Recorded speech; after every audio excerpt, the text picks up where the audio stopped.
Okay, David at Showrunners. Okay, so gentlemen, what attracted you to this show? I'll give it to you.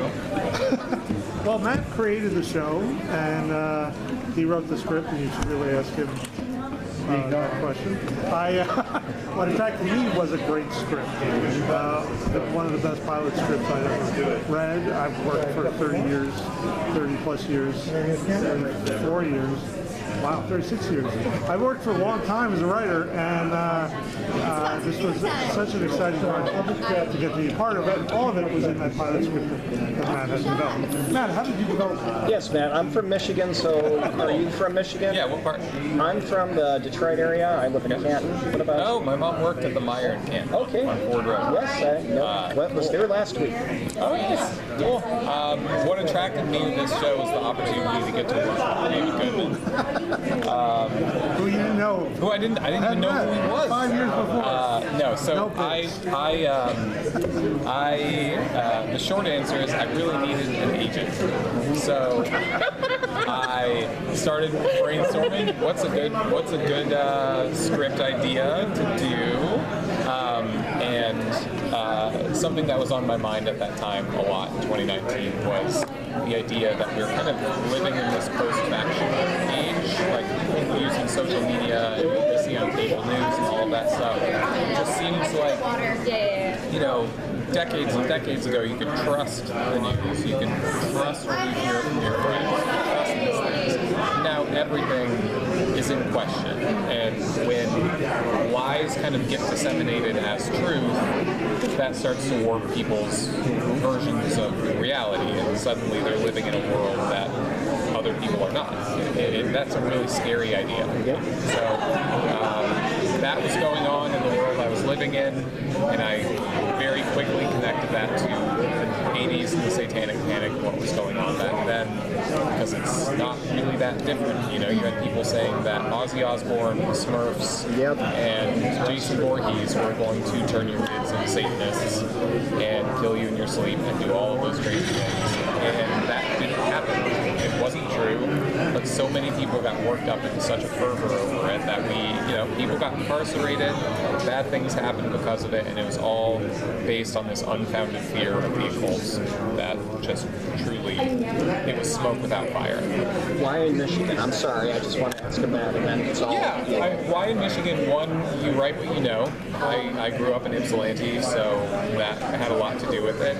But more importantly to the story, when you're in a small town in the Midwest, somewhere like Michigan, these things don't ever happen. These things don't happen, and word spreads fast, and paranoia spreads quickly, and these things blow out of proportion or very, very, very quickly and rapidly and take up a lot of people's minds. Yeah, you guys play a lot with, expectations of actors, because like I was saying to Anna, like she's already kind of played a cult person, but it's different in this, and then Julie has played famous moms that we all know, and then you have Bruce, who is like the 80s horror guy. When you are playing against those types with a show like this, and you're really kind of pushing our expectations of these actors, but for you both was the most fun of getting to see the actors in this show get to kind of flex different muscles, and for us to see them in all different lights as the audience. Yeah, well, with Julie, like in episode 1, you can kind of have your cake and eat it too, because you do still have a little bit of that, like, kind of understanding, fun, quirky mom at the dinner table, and then as the episode goes on and as she gets pulled deeper and deeper into this thing, crazy stuff starts happening. That final act of the first episode was my favorite moment with her, just because it was such an announcement of this is not going to be choreography. We're not doing that again. We are going to be pushing her as a performer. Julie was so excited about doing stunts. She told us on many occasions she's very sturdy. She can take it. And the same goes for Bruce and the same goes for Anna. We didn't ask anyone to give us a flavor of the thing they did before. If anything, we cast people who we loved so much in those things that we wanted to give them the opportunity to do the exact opposite in unexpected ways. And I think we get that not just with those three, but I mean, we get it in like Millie Shapiro, who plays Goat Ingrid. She played one of the darkest characters I've ever seen in Hereditary, and comes in and is hilarious in our show. So, just trying to make sure that we're looking at horror and comedy people and trying to figure out how to use them in this world in new and interesting ways. You had incredible music in this show. Yes. What was the process picking the right songs for each episode? And were there any songs you couldn't get? So I will start with the last question. We were not able to get Beth by Kiss. Oh, what? Apparently, the Knights of the Sacred Service have a very strict moral code. They would not allow us to use that song in a very sweet scene. It was Dylan and Judith at the lockers talking about his nails. It's a very sweet, romantic beat. And no, they said under no circumstances will we allow you to use our music. They were the only band that did that. They were the only band at all. Everyone else was so excited. We got everything we wanted. That was the one song. I mean, to our credit to our music supervisor, Jen Malone, she had to hunt people down to get their clearances for like 5 different songs that anyone else doing this job, they would have just said, it's not worth it, pick something else.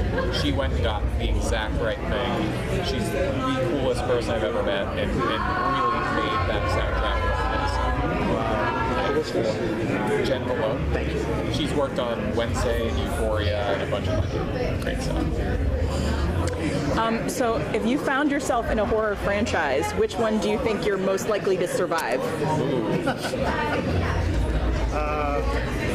Jaws. Sorry, I'm sure. Because I just Don't want go to in the water. Yeah, exactly. Good one. Ooh. I feel like I'm trying to think of like really charismatic. I'm going to give you one more time. So I saw Jaws when it came out in 1974. Five. I was in Cape Cod with my family. Nope. And I didn't go in the water for the rest of the vacation. And they're just saying, it's a pond. Sharks can't get in the pond. Now I think my answer is leprechaun. Come on. Yeah, he's not dead. Yeah. Just kick him. One good punch. He's out of there. Yeah. Oh, okay. Throughout the series, it's ambiguous, and I don't want to give away talk about the ending too much about whether it's truly in everyone's mind or is there supernatural. Yeah. If there's another season, will you explore that more? We will continue to explore that if there's another season. With regards to not closing the door on it this year, I think part of the statement we're trying to make is whether or not something is real kind of doesn't matter in this context. It doesn't matter because there's such deep belief that it is, that if people are willing to believe it's in the world, but they're willing to will it into the world, then what's it matter if it's objectively real or just real, living rent-free in someone's head? You know what I mean? Yeah.